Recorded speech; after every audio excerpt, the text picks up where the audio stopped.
Hello there, friends. Welcome back to another episode of Generation Tech. My name is Alan, and episode 5 of The Acolyte is out, and here's my quick, no spoiler take. Episodes like this are classic Star Wars, specifically prequels era Star Wars. In my last review of episode 4, I talked about how director Alex Garcia Lopez struggled with the dialogue scenes. There was a lot of clunkiness. The pacing was weird, and I also attributed this to his directing experience, which is mostly action films and superhero movies. I also said that it would be hard to judge episode 4 without episode 5.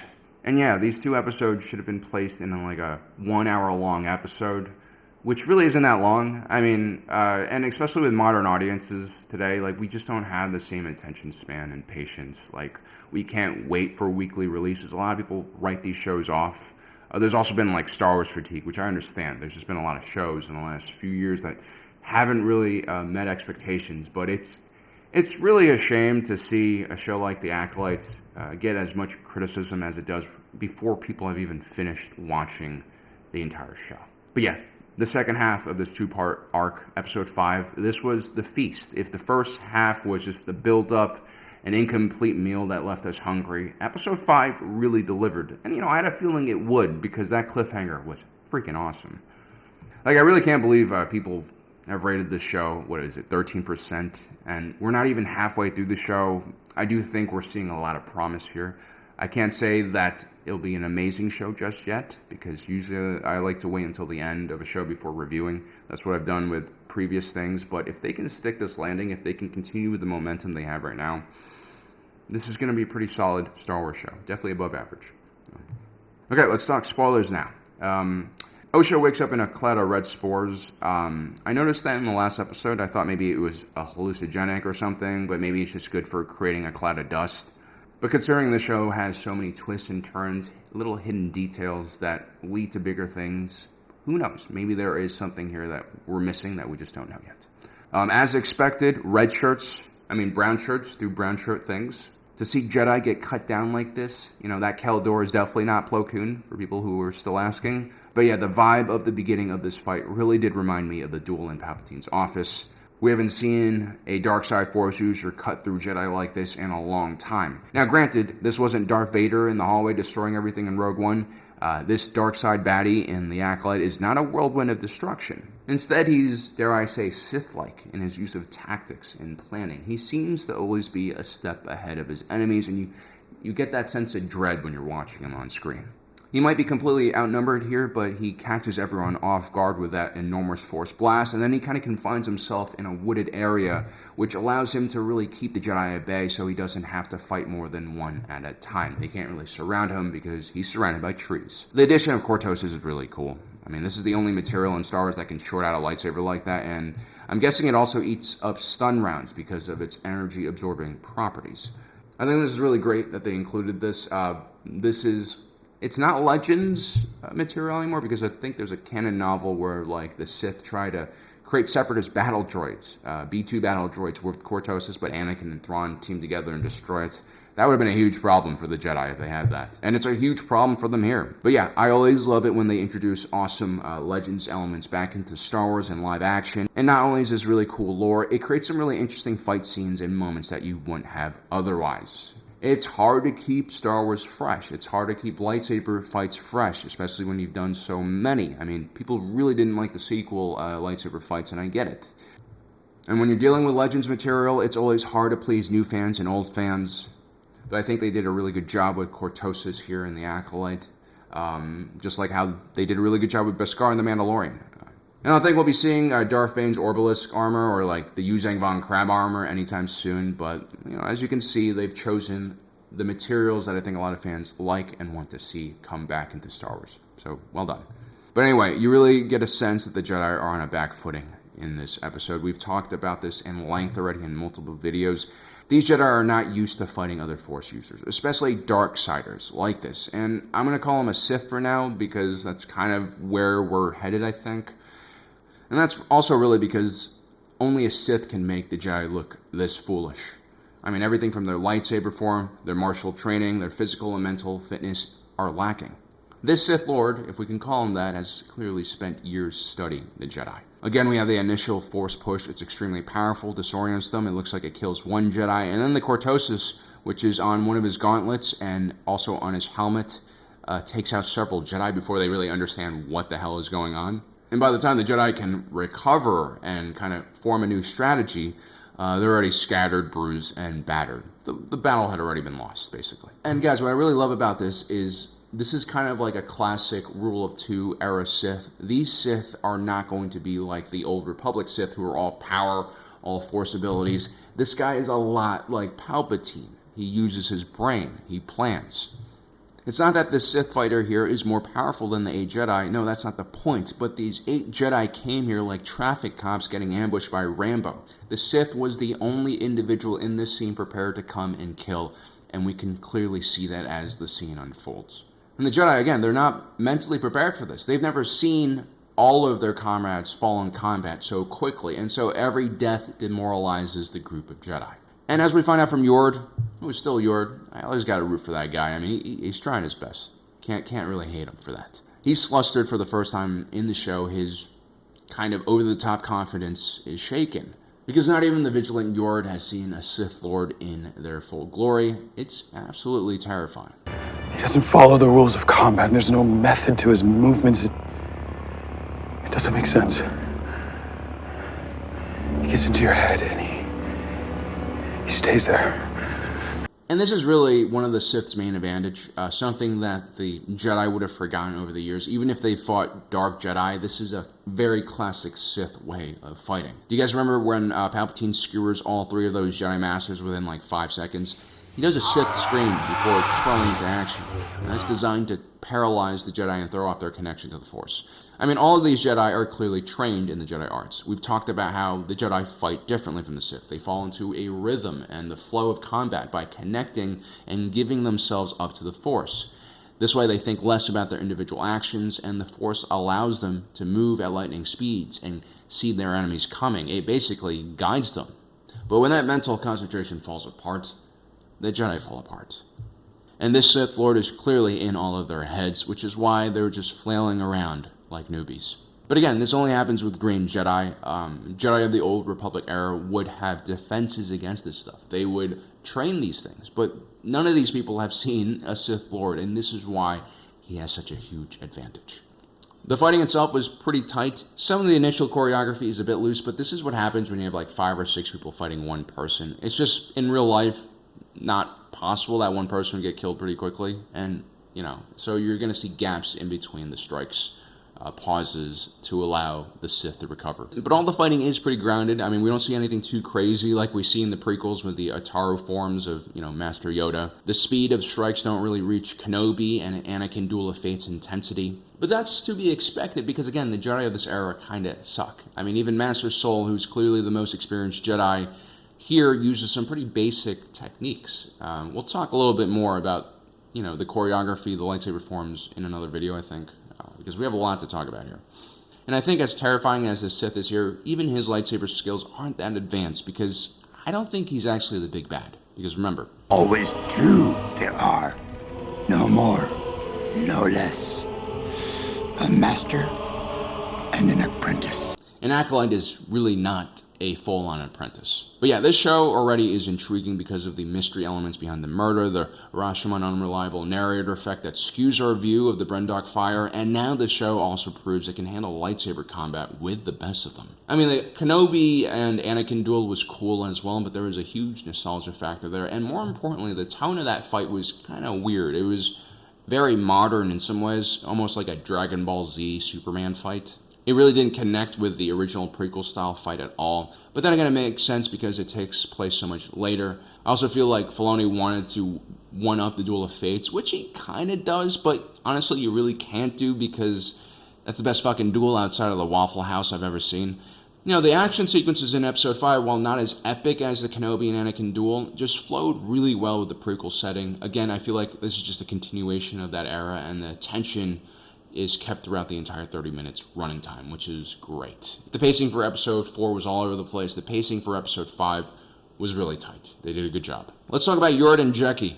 We mentioned in our episode 4 coverage that these two and Sol are probably the only ones that are going to survive, brown shirts.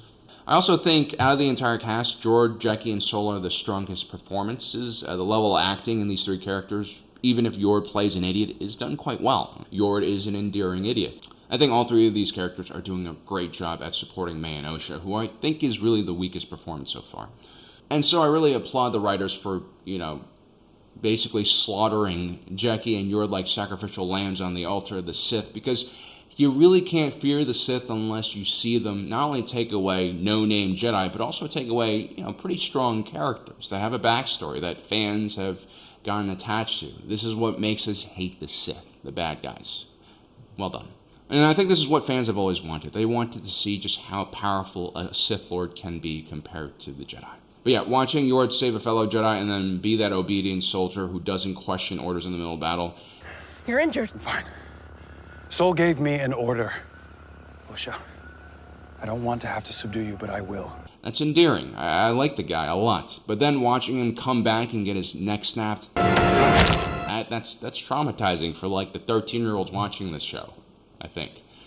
But that's the dark side, man. That's the Sith. This is how they're supposed to be portrayed. We spend so much time talking shit about the Jedi institutions and organization and how awful and lazy and incompetent they get. Well, this is the thing that really brings them into balance. This is the thing that wakes them up. This is the thing that makes us appreciate these slightly arrogant Jedi. Yes, they're cops without checks and balances, but when you have Sith running around, you're kind of glad that the Jedi exist, right?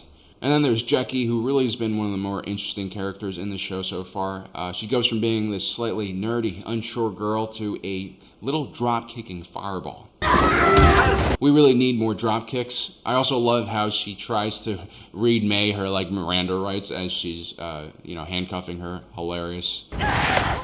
You're under arrest for the murder of Master Indara, the murder of... But then you get to see the more dangerous side of her as well as the stakes get progressively higher. And then when she goes Jark High and bashes Chimere's helmet off, called it. Well, that was a great moment. But then she gets shanked multiple times, backhanded by Chimere's hidden Shoto lightsaber like some mugging victim in a dark alley. This is absolutely brutal. Again, more nightmares for the teenagers and kids watching this. But again, this is how the Sith are supposed to be. You have to raise the stakes for people to care about stuff, and this is how you do it. Also, Cal Kestis anyone with that lightsaber?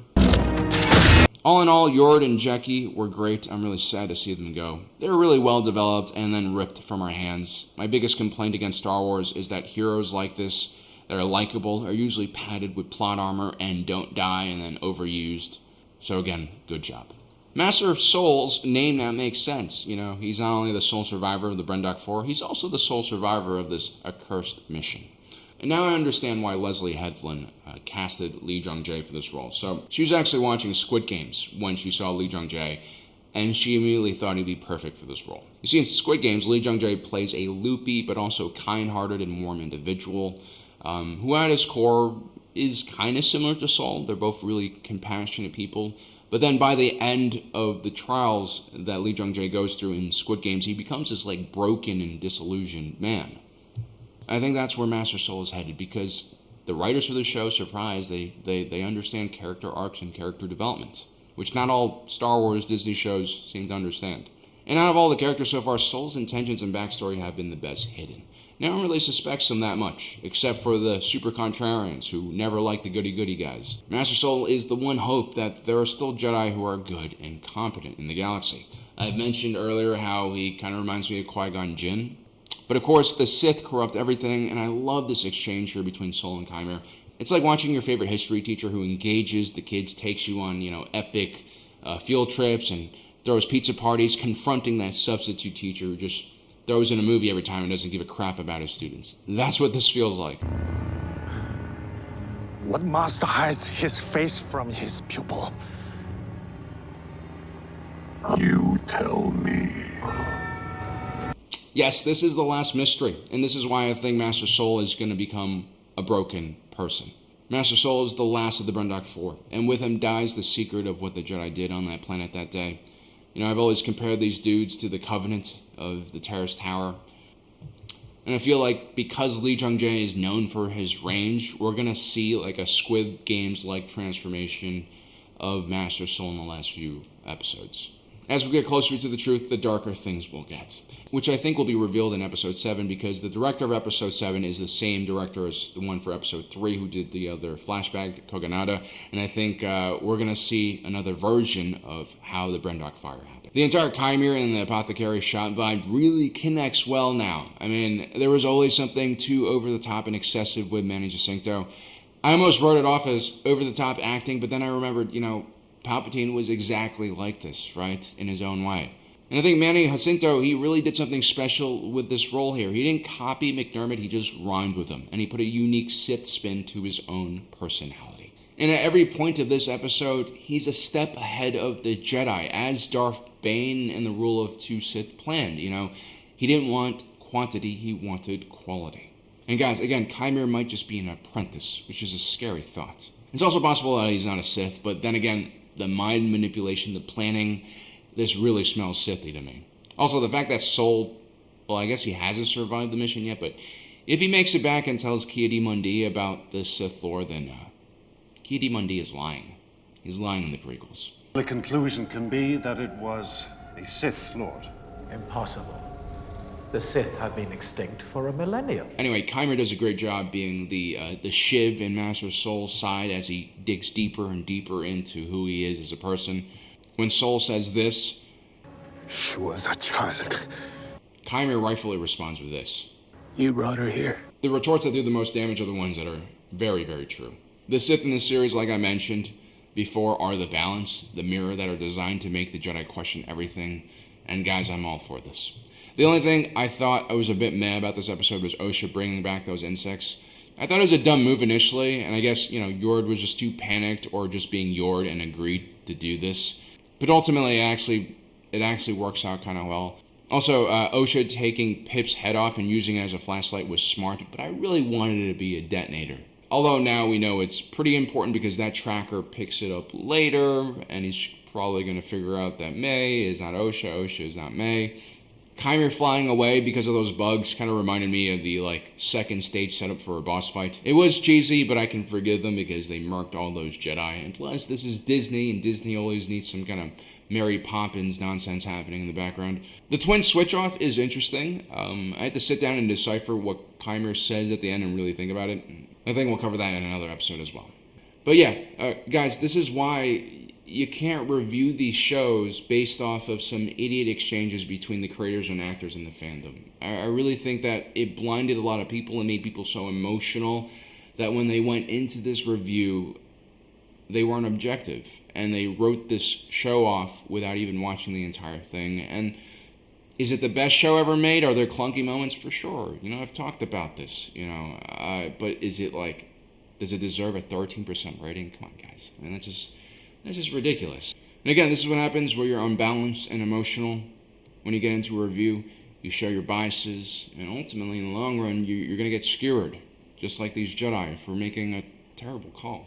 But again, guys, before we get too excited, this show is not over yet. They really do have to stick this unreliable narrator thing. If there wasn't all of this crazy culture war nonsense, I would say that it doesn't matter as much.